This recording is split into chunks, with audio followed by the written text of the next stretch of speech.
to execute more hostages in its captivity. General Shukla, is the Israel-Hamas conflict now going to pull in the rest of the world? You heard Helit speaking about the Hezbollah already engaging the Israeli army on the north. Israel, in some ways, is already in a two-front conflict with the Hamas in the south and the Hezbollah in the north. General Shukla, go ahead, sir. So, Barkha, before I just respond to your question, just two quick words. You see, even by the lowly standards of terror, this is really heart-wrenching and stomach-churning, as President Biden says. You spoke about the rules of war. I was just recalling the great Field Marshal Sam Manekshaw, when we took in those 93,000 POWs from after 71 from Pakistan. He toured a certain area and he was not happy with the way we were putting them up. And he made Indian soldiers vacate their barracks and give them to the Pakistanis. Now, these are the high standards of war. Forget the Geneva Conventions. I mean, there has to be a certain minimum standard of human behavior. So, I mean, this is as lowly as it gets. And therefore, these two epithets, I think it was Mr. Lapid, the leader of one of the leaders of the opposition, who said that this is the most lethal attack on the Jews since the Holocaust. We must ponder and think. It is actually that gruesome. Perhaps the worst civilian massacre in 75 years of Israel's history. It is really, chilling. Now, having said that, and of course they deserve to be condemned outrightly, unequivocally, this simply cannot be accepted by any standards. Having said that, it is also a time for some sobering and objective analysis. So just let me do a little quick analysis, because that will lead us to what will happen. You see, the terror is, the rubric is one of terror, but we must also concede that it was a military-grade invasion. I mean, it's in conception, it was sophisticated. It's in planning was of very high quality, and the execution was clinical. And therefore, it cannot be the enterprise of a non-state actor alone. There are definite fingerprints of a state actor, and that, as our guest on the show said, it is Iran. So it raises another question. I mean, the steaming of state and non-state, are we going to take it to these levels of bestiality or bestiality? This is another question.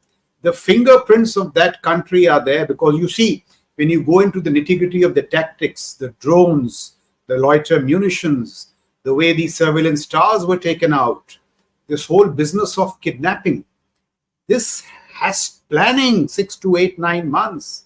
This has the fingerprints of a state actor. And therefore, the repercussions are going to be extremely severe. Now, just see why do I say it was, a clinically planned mission?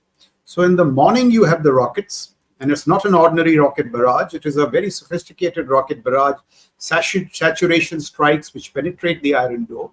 And as the capital, perhaps the apex political leadership and the military leadership are consumed by those rocket attacks, you breach the billion-dollar fence at 6 places, you get across.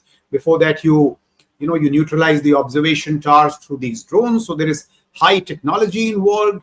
You hit the command and control centers, the formation headquarters.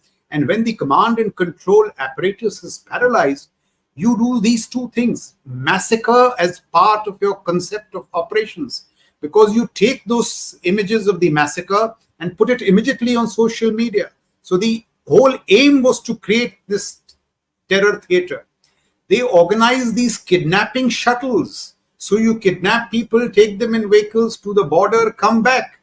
And the number of hostages they have taken, I'm told it's 150 plus, is going to have a great bearing on what is going to follow.